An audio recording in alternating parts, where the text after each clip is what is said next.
Morning, good afternoon, good evening. President Donald Trump has been in the White House for just a little over a month and a half, and already he has made some waves. After his first term, I think many people feared that he will be making a lot of waves ever since he won the second term in November last year. But even those who feared that he would not be a conventional Western leader, much less of the most powerful nation on earth, many people have been shocked with what he has been doing. What happened in the Oval Office when he met President Zelensky of Ukraine left many people really surprised, shocked, in fact. Those of you who haven't seen the video clip, here it is.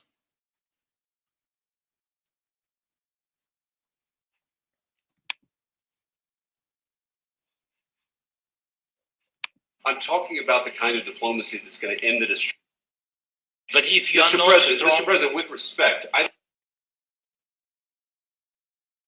the American media, right now you guys are going around and forcing conscripts to the front lines because you have manpower problems. You should be thanking the president for trying to bring an end to this conflict. Have you ever been to Ukraine that you say what problems we have?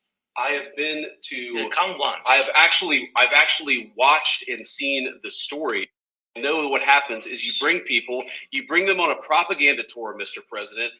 Do you disagree that you've had problems like bringing people into your military? We have problems. And do you think that it's respectful to come to the Oval Office of the United States of America and attack the administration that is trying to prevent the destruction of your country? A lot of questions. Let's start from the beginning. Sure. First of all, during the war,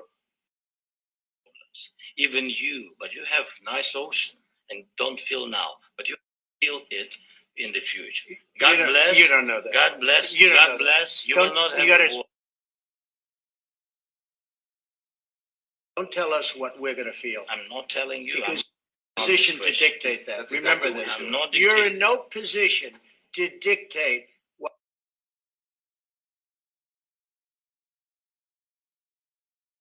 Strong. You will feel influence. You're right now not in a very good position.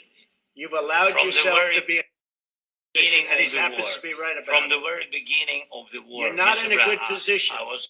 You don't have the cards right now. With us, you start I'm having not playing cards. cards. But right now, you I'm don't. very Yeah, you're playing serious, cards. Mr. President. You're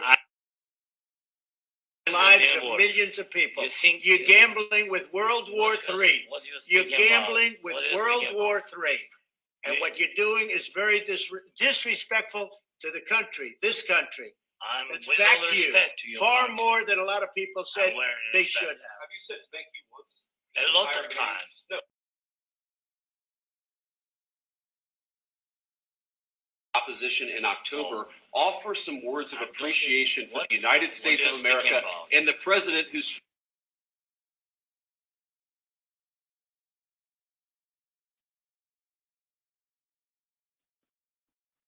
My apologies for this poor soundtrack on that video clip. But the point here is, the most important point to note here is that Russia invaded Ukraine. That is a historic fact. And as much as Ukraine is fighting for its survival, I think it is not right that anyone should pretend that Ukraine is the aggressor in this issue. And I think the way both President Trump and his Vice President Vance have treated the Ukraine president is shocking.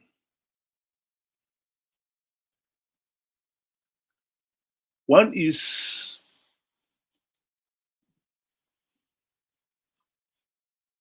forced to have to think, if this can happen to President Zelensky, the president of definitely a powerful country, and what more could happen to Africa's President Ndomupeyi, who has got probably a lot to answer for? Take, for instance, the issues of humanitarian aid at a time of a crisis.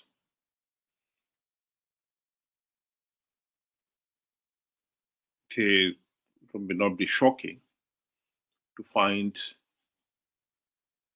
that those countries in a position to help refuse to help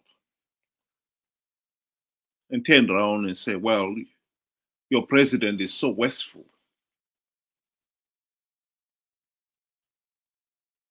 You should pressure your president to stop being so wasteful. To be a point, a very valid point. But nonetheless, when the immediate need is to avoid the tragic human suffering, even the death of many people, one would argue that one would expect the aid to be given. And pressure can be applied on the relevant authorities who are so wasteful. But in this case, I think we should be looking at the other way around now, where we'll be told, do something to fix your dysfunctional political system or pay the price.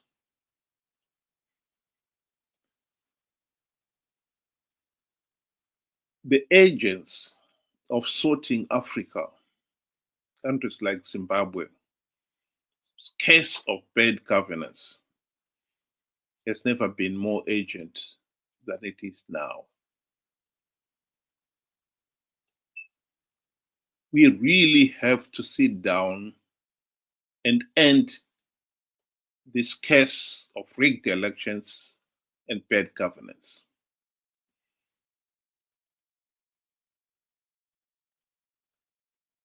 We cannot afford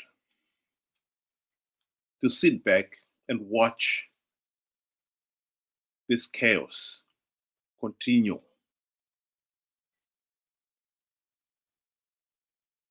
The world is totally different now. With America, with its America First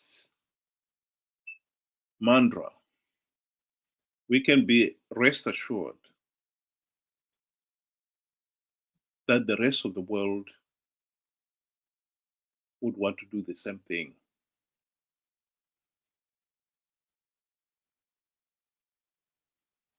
The political turmoil and pressures, even of this, what is happening in Ukraine, has forced the British government, for instance, to increase its spending on defense. And it has turned to overseas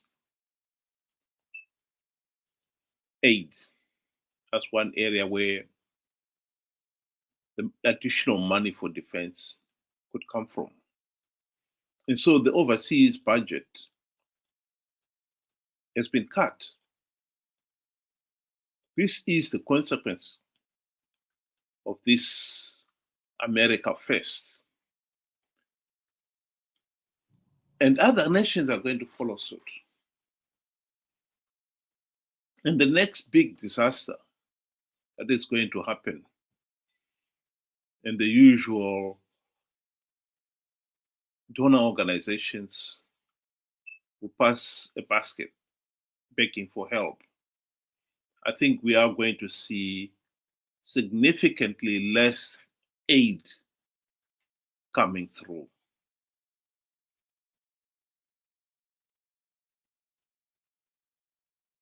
Nations will have to start looking at their own resources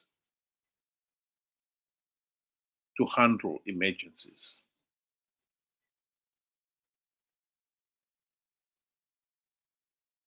And for those nations that have a reputation of being one of the most corrupt nations on earth, the willingness from the donor countries to help will be even less. So I repeat, the challenge before us to make sure that we implement democratic reforms and end this nightmare of rigged elections and bad governance has never been more urgent than it is today.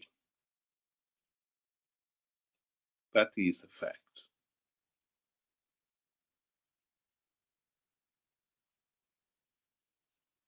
Think about it. Have a good night.